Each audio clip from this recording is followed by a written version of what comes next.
Every time I see something in my house, part of my brain goes, ooh, could I automate that? The kettle, the curtains, the cat flap, the bins. Could I automate it? Probably. Should I? Well, that's a different question entirely. I've been doing this for a long time now, and honestly, some of the best decisions I've made weren't about what I automated. They were about what I decided not to automate. Or, more accurately, what I tried to automate, failed miserably at, and eventually ripped out entirely. So, today I want to talk about when automation isn't the answer. When manual is actually better. When that voice in your head saying, but I could make this smart, should be politely told to shut up before it makes something actually dumber. This is actually the third in a little trilogy of opinion pieces I've been doing. The first was about how my smart home philosophy changed over time. The second was about the smart home purchases I regret. This one is about the automations themselves and what I learned from the whole mess. Links to the other two are in the description if you want the full picture, and I'll link to them at the end, but you don't need to have watched them to follow this one. Right, let's begin the therapy session. So, I used to have motion sensors everywhere in my house, and I do mean everywhere. I took great joy in setting up incredibly complex automations in Node-RED. I was using something called a Bayesian sensor to try and capture as much data as possible. Motion, door states, time of day, all sorts. The goal was to make my lights turn on quickly and then stay on for exactly as long as someone was in the room and not a second longer. At one point, I bought a whole bunch of Raspberry Pi Zeros and taped them to various surfaces around the house, under desks, behind furniture. I think there's still a disconnected one stuck to the underside of my wife's desk actually. Those were running something called Room Assistant, which, alongside some Bluetooth beacons, were trying to track exactly who was in which room at any given moment. It was going to be brilliant. The house would just know. Lights would come on before you even reached for a switch. They'd stay on while you were there and turn off the moment you left. Here's what actually happened. Nothing worked reliably. The lights still turned off when we didn't want them to. Occasionally they'd turn on when we didn't want them to. If I was just popping into the kitchen to grab something by the door, the lights had come on, which was annoying because then they'd take ages to turn off again. Otherwise you'd end up with a disco effect so the lights are constantly flickering on and off as you move around. The battery-powered IR motion sensors had a cooldown period after they triggered, so they wouldn't always fire if they'd been triggered recently. This was especially infuriating in the hallway of my old house because it was a thoroughfare to the utility room. So you'd walk through, the lights had come on, you'd been in the utility room just long enough for the hallway light to turn off, but not long enough for the sensor cooldown to reset, so you'd have to walk back through a dark hallway. The fix was to have the lights stay on for longer than the cooldown period, but that felt stupid to me. The whole point of smart lights is supposed to be convenience and energy saving. Leaving them on for way longer than they need to be on for is totally counterintuitive to me, and honestly, it's not that hard to push a button. Eventually, I removed all automatic light triggering from the house. Every single automation, gone. That was years ago, and honestly, I've never missed them. You know what we use now? A 3-pack of dumb motion sensing lights from Amazon.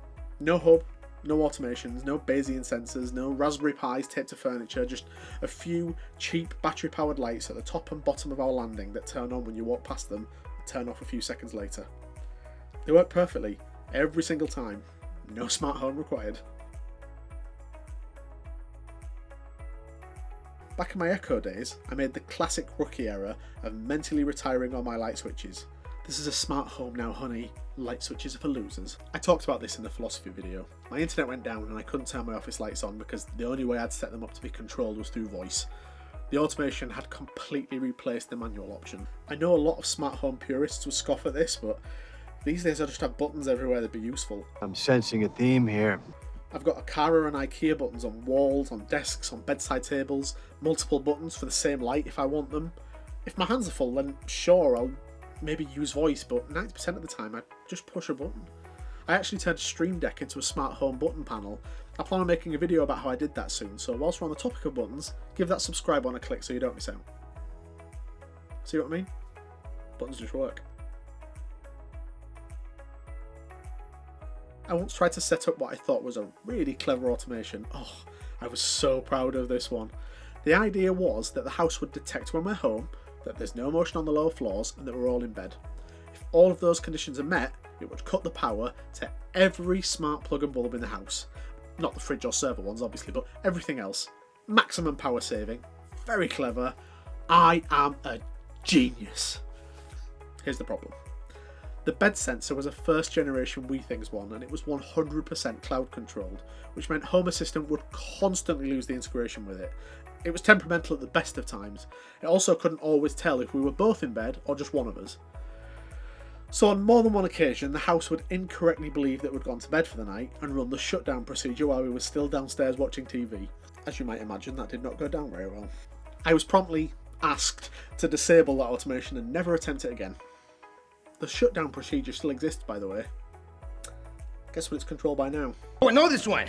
Yeah, a button. Just a button by the bread. Just a button by the bread. By the bread! Just a button by the bed.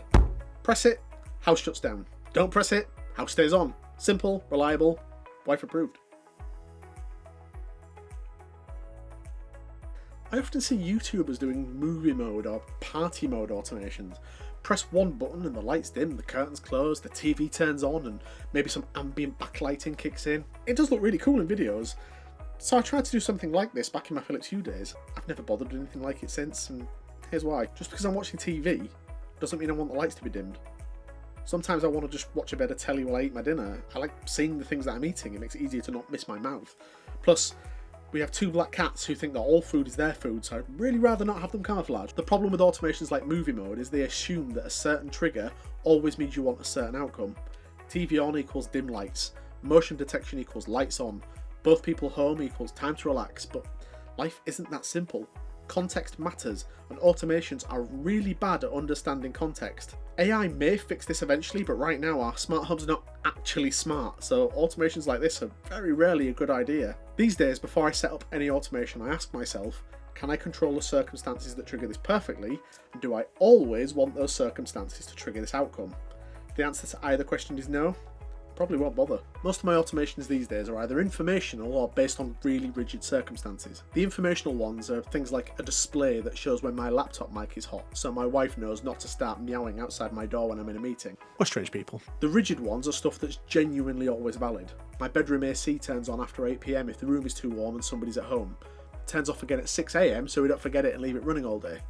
Those conditions are always correct. That automation's been running for over a year and never once done the wrong thing. But TV is on, therefore dim the lights? No, too many exceptions, just use a button. So what's the actual takeaway here? Just push the button. After all these failures, and there've been plenty more that I haven't mentioned, I've ended up with 3 questions I ask myself before automating anything. 1, what happens when this fails? If the answer is nothing, I just do it manually, then fine, go for it. But if the answer is my wife can't control the lights, or the house shuts down while we're still watching TV, and yes, that's happened on more than one occasion, then maybe think twice. 2, will this affect other people? If you live with someone, partner, kids, housemates, whoever, and your clever automation makes their life worse, probably not worth it. I learned this the hard way. The best automation is invisible. People shouldn't need to know it exists to benefit from it. And finally, do I want this every time these conditions are met? Not sometimes, not usually, every single time, because that's how automations work. They don't understand nuance. They don't know if you're having a weird day. If motion means lights on, motion will always mean lights on. You can use schedules and fancy algorithms like the Bayesian sensor I mentioned earlier, but ultimately the choice is still pretty static. Condition met equals action. If you don't want that every single time, maybe just use a button. What are you getting at? Look, I know this might sound like something of a hot take coming from a smart home YouTuber. Don't automate things isn't exactly a sexy message, it doesn't make for impressive videos, but the best smart homes I've seen aren't the ones with the most automations. They're the ones where the automation is so restrained, so invisible, that you barely notice it's there.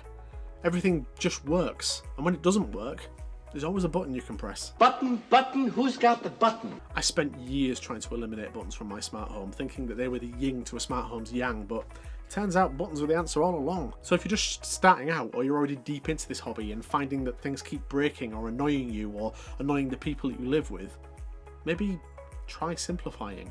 Not every problem needs a clever solution. Sometimes the dumb solution is the smart choice. You have my permission to just push the button. This is the 3rd video in a little trilogy about my smart home philosophy.